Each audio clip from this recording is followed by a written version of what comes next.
Entonces, aquí aparece el inegoísmo, es decir, la aniquilación del ego en una escala mayor. Porque no amamos porque tenemos un yo. Cuando el yo, nosotros, con auxilio de lo divinal, que en este caso es con el auxilio de nuestra Madre Divina, que es Dios Madre en nosotros, y que se conoce en el Oriente como Kundalini, con su ayuda y la de nuestro Cristo íntimo o nuestro Yeshua interior, podemos eliminar el ego dentro de nuestra cosmobiología interior o dentro de nuestros mundos internos, y en ese espacio psicológico, al reducir a polvareda cósmica esos agregados, surge el amor. ¿Por qué? Porque despierta la conciencia que ha estado embotellada en esos agregados psicológicos y atómicos, y al surgir la conciencia, ella al despertar nos comulga, nos hace copartícipe de ella en su esencia y por inmanencia e inherencia al amor del ser a la que ella pertenece o a la que ella es parte. Entonces aquí vemos que en el amor es que podemos lograr la cristificación. Pero ese amor es la puerta del sendero de la cristificación. Quien no despierta en el amor no transita el sendero de la cristificación porque no sabe amar, porque no está consciente en el amor, porque no ha despertado al amor. Y por tal, no puede tocar la puerta, porque no está en él. Pero aquellos que son llamados al amor a través del impulso que deviene de su espíritu universal de vida, de su espíritu divino y de su alma humana a través de la conciencia, respondiendo a ese impulso, a ese llamado, si logran tocar la puerta y se le abre la posibilidad de transitar el sendero del amor. Pero en ese transitar, hermanos y hermanas, nos hacemos conscientes de la necesidad, porque en todo lo que es ese sendero, en su lateralidad, es decir, en sus lados, o en la medida que andemos nuestros pasos en ese sendero del amor, en los que nos toca en lo adelante o lo que hemos ya transitado que queda en el atrás, vemos necesidades, vemos seres afligidos, vemos el dolor, percibimos lo que es la enfermedad, lo que es el llanto, lo que es el desconsuelo, lo que es la desesperanza, lo que es la conciencia de nuestros hermanos embotelladas en tales agregados propios de ellos y sus consecuencias nefastas en el mundo de sí mismo y en su mundo relacional con sus semejantes y con el mundo. Entonces escuchamos los ayes por doquier y vemos sus ojos entristecidos por el letargo en que se encuentran y porque son prisioneros iguales a nosotros, del ego, del yo, de la mente, del intelecto, y porque son cautivos del anticristo, del inicuo, del falso profeta y de la ciencia materialista, porque vemos que están, dijéramos, en oscurantismo, ignoran que ignoran, y nos encontramos en ese estado perdido. Entonces, en la medida que nosotros asistemos a esos hermanos, que nos hagamos conscientes de sus necesidades, nos hacemos conscientes de las nuestras. Porque reconocemos al ser de nuestros semejantes, reconociendo el ser dentro de nosotros. Y esto se logra es porque amamos a nuestro ser con toda la fuerza de nuestra alma, con todo nuestro todo, con todas las partes de nuestro todo y del todo de nuestro todo. Entonces así nos hacemos conscientes del de ello y cumplimos con ese mandato cósmico, crístico, jehovístico, mosaico y samaeliano de que hay que amar a nuestro hermano, hay que amar a Dios sobre todas las cosas, hay que amar a Dios dentro de nosotros, hay que amar al Dios de nuestro semejante dentro de Él, con toda la fuerza de nuestro ser, con toda la fuerza de nuestra alma, con toda la fuerza de nuestro espíritu, con toda la fuerza de lo que somos. Y les asistiremos. Entonces el amor nos salvará, porque el amor es el mismo Cristo, y el Cristo es Salvador en su esencia. Y a Él salvarnos, nuestra conciencia se iluminará, y el yo será desintegrado. Pero necesitamos cumplir con el desideratum cósmico del Cristo, que es: niégate a ti mismo, toma tu cruz y sígueme. Aquí vemos los tres aspectos del amor. Aquí vemos el contenido de amor en 1/3 de los 3/3. En Él resplandece el amor. Y en esa medida que nosotros vivamos, trasvalorizamos la enseñanza crística. ¿Por qué? Porque hacemos de nuestra vida el Evangelio, la divina gnosis, y los 3 factores ya no son teóricos, ya no son una tesis resplandeciente y extraordinaria, literal, no. Ya no es una doctrina crística, superlativa, solar, no, sino que sería nuestra vida. Entonces, en ese caso, ya somos iniciados de ese tránsito, porque la vida es la misma iniciación cósmica. Al llegar a ese estadio, también nosotros veremos en ese tránsito, cuando transitamos el amor, de que somos partícipes de Él, y Él nos hace partícipes del amor de Dios, y nos hace partícipes de lo que es Dios y de sus moradas. Entonces allí somos partícipes de la luz, de allí donde la luz se encuentra, con todo lo que es inherente e inmanente a ella. Entonces gozaremos de todo lo que es la vida espiritual, pero teniendo un cuerpo y estando consciente de ambas vidas, tanto de la material, es decir, en carne, tanto como la espiritual, es decir, en conciencia, en alma y en espíritu y en el ser. Entonces, este proceso, que es recíproco, que deviene del ser hacia nosotros, es decir, de arriba hacia abajo, y que asciende de nosotros hacia el ser, es decir, de abajo hacia arriba, crea esa reciprocidad, crea ese dinamismo revelador del ser, crea, dijéramos, ese vórtice maravilloso que se va a convertir en el impulso sostenido o en el motor o en el generador que nos va a transformar de instante en instante. Y entonces, en ese transitar con todos sus instantes, veremos la presencia de Dios en nuestro semejante y doquiera que nosotros poseemos nuestra visión o nuestros sentidos de percepción.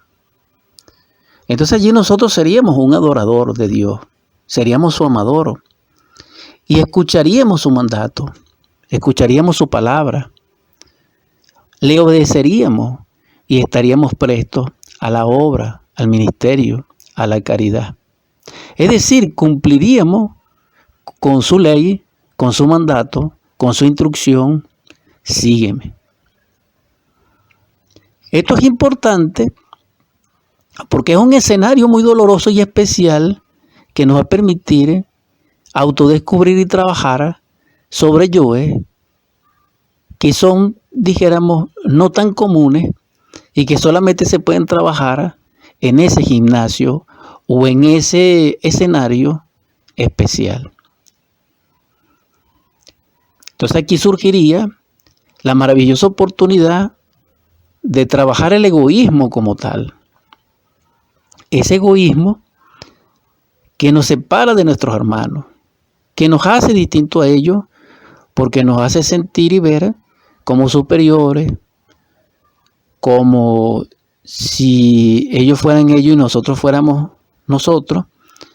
Esa separación tiene un espíritu separador, que es egoísta. Entonces allí veríamos no solamente el egoísmo dentro de nosotros y dentro de semejante, sino en la naturaleza, cómo él se desarrolla y cómo él se expresa. Ese espíritu egoísta, que tiene como fundamento la separatividad y la herejía. Entonces el egoísmo, en este caso, es contrario a nuestro Cristo interno, que es amor. Entonces el egoísmo es desamor y es crueldad. Entonces ese egoísmo que nos hace sentir como yo, nos separa de nuestro semejante y no nos permite ver el yo de ellos en ningún nivel. Y entonces nos hace en sí egoísta. Entonces este egoísmo tiene mucha profundidad. ¿Por qué? Porque también está nutrido por el espíritu egoísta que impera en el mundo. Entonces la lucha es terrible, pero comienza con nuestro egoísmo particular, con ese defecto psicológico que debemos comprender, pero que previamente debemos descubrir en la vivencia con nuestros hermanos para podernos hacernos conscientes de él en meditación y que el ser nos ilumine, nuestra Madre Divina, Kundalini, que es Dios Madre dentro de nosotros, representada por María, la Madre de Jesús el Cristo simbólicamente, y pueda ella desintegrarlo a través de grandes esfuerzos de nuestra parte de comprensión. Entonces, no ser egoísta, podríamos decir, nos lleva al inegoísmo, ese que de alguna manera nombró o se nombra en la enseñanza budista o búdica, en esa connotación gnóstica que le estamos dando. Entonces nosotros debiéramos ser cristocéntricos, que nuestra vida en Cristo abarque nuestra vida social para emprender el Cristo social, para desbordar dentro de nuestro corazón en la medida que andemos en la vida el Cristo expresándose. Entonces, ese Cristo en expresión es el que nos va a salvar. Y ese Cristo Salvador dentro de nosotros nos hará libres. Pero previamente en el transcurrir del proceso nos está llevando a la integridad. ¿Por qué? Porque el Cristo es la integración de todas las partes infinitas del ser hasta ese punto o hasta ese nivel. Después del Cristo viene el Padre y otros niveles a los cuales se necesita integrar. Entonces, la integración es el fundamento de los procesos crísticos, porque la integración permite el perfeccionamiento de las partes del ser, porque el ser, como es Dios, es sustentado y constituido en su contenido por infinitud de partes, y todas esas partes deben perfeccionarse para que el total sea perfecto. Entendiendo así la integración, existe un espíritu integrador, y ese espíritu integrador es opuesto al espíritu egoísta, que es un espíritu separador, que es un espíritu, dijéramos, discriminativo, mezquino, violento, engañador, y es un espíritu que nos lleva a nosotros a la herejía de la separatividad. Contrario al espíritu del amor, al espíritu crístico, al espíritu de integración. Porque el espíritu de integración en sí se relaciona o se deriva del espíritu del amor. Porque el amor como espíritu integrador es más profundo, es más perfecto, es más diáfano, donde resplandece más la belleza. Entonces necesitamos comprender el espíritu de integración, pero para ello necesitamos desintegrar el ego. Para comprender los principios integrativos del ser, necesitamos desintegrar el yo.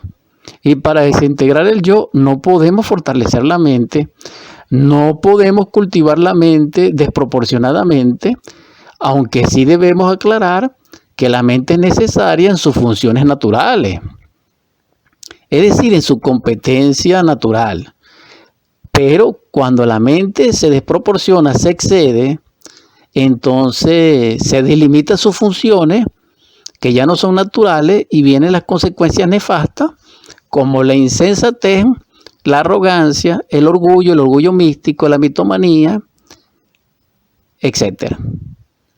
Entonces aquí aparece, dijéramos, la psicología del demonio o lo que es la subversión intelectual.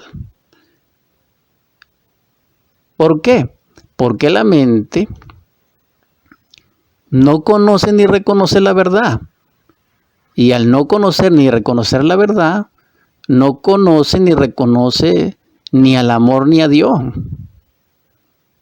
Y entonces ella asume en su propia naturaleza una autoindependencia que no es, y a una supremacía que no es, a través de una autodeterminación que no es. Ese es nuestro error. Quien le dé fortaleza a la mente ha pactado con el ego y ha robustecido su propia cárcel. Es decir, ha magnificado su propia prisión, su propio cautiverio, y ya está perdido, y le espera el llanto y el crujir de dientes de la muerte segunda en el abismo. Pero a veces ese camino es placentero y a veces no comprendemos cómo llegamos nosotros a ese estado de perdición en el tal caso que nos identifiquemos con el espíritu egoísta, con el espíritu engañador, con la mente. Por eso todos los avataras, todos los Cristos vivientes, incluyendo nuestro Salvador, el Redentor, que es único, y que lo reconocemos así, por eso todos los profetas, por eso todos los apóstoles y todos los sabios que en el mundo han sido y nos han precedido en el curso de los siglos, nos sucederán después, se pronunciarán contra el ego y nos enseñarán a cristificar la mente, primero a través del dominio de la mente por el espíritu.